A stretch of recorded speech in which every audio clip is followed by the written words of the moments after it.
Действия работодателя при сокращении численности или штата работников. Целями трудового законодательства являются установление государственных гарантий трудовых прав и свобод граждан, создание благоприятных условий труда, защита прав и интересов работников и работодателей. Согласно статьи 25 Закона Российской Федерации от 19 апреля 1991 года о занятости населения в Российской Федерации, работодатели содействуют проведению государственной политики занятости населения на основе, в том числе соблюдения условий договоров, регулирующих трудовые отношения в соответствии с законодательством Российской Федерации, реализации мер, предусмотренных трудовым законодательством, коллективными договорами и соглашениями по защите работников в случае приостановки производства или увольнения работников. При принятии решения о ликвидации организации либо прекращении деятельности индивидуальным предпринимателем, сокращении численности или штата работников организации, индивидуального предпринимателя и возможно расторжение трудовых договоров, а работодатель индивидуальный предприниматель не позднее, чем за 2 недели до начала проведения соответствующих мероприятий, обязаны в письменной форме сообщить об этом в органы службы занятости, указав должность, профессию, специальность и квалификационные требования к ним, условия оплаты труда каждого конкретного работника, а в случае, если решение о сокращении численности или штата работников организации может привести к массовому увольнению работников, не позднее, чем за 3 месяца до начала проведения соответствующих мероприятий. При введении режима неполного рабочего дня, смены или неполной рабочей недели, а также при приостановке производства работодатель обязан в письменной форме сообщить об этом в органы службы занятости в течение 3 рабочих дней после принятия решений о проведении соответствующих мероприятий. При проведении мероприятий по сокращению численности или штата работников организации, работодатель обязан предложить работнику другую имеющуюся работу, вакантную должность, в соответствии со статьей 81 Трудового кодекса Российской Федерации. О предстоящем увольнении в связи с ликвидацией организации, с сокращением численности или штата работников организации работники предупреждаются работодателем персонально и под роспись не менее чем за 2 месяца до увольнения. Статья 180 Трудового кодекса Российской Федерации.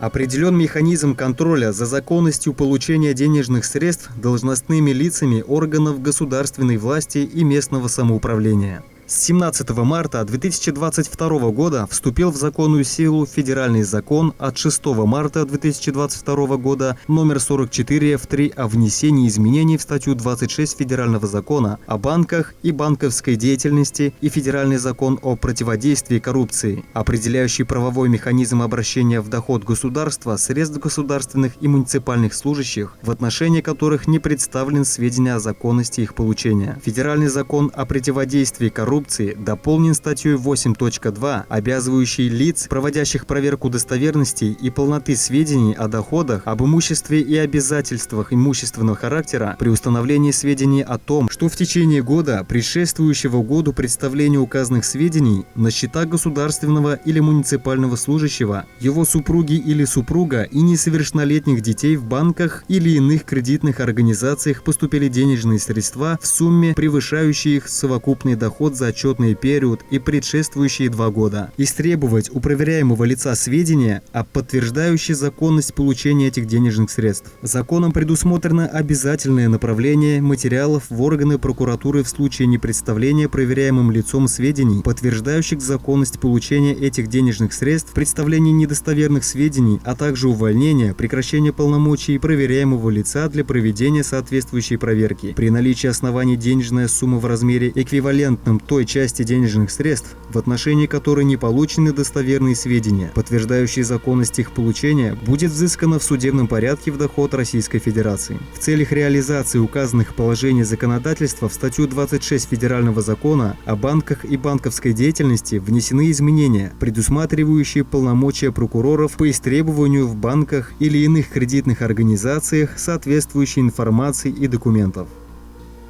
Прокуратура Урмарского района направила в суд уголовное дело о покушении на дачу мелкой взятки. Прокуратурой Урмарского района утверждено обвинительное заключение по уголовному делу в отношении гражданина, являющегося жителем города Москвы. Он обвиняется в совершении преступления, предусмотренного частью 3 статьей 30, частью 1 статьей 291.2 УК РФ «Покушение на мелкое взяточничество», то есть покушение на дачу взятки лично в размере, не превышающем 10 тысяч рублей.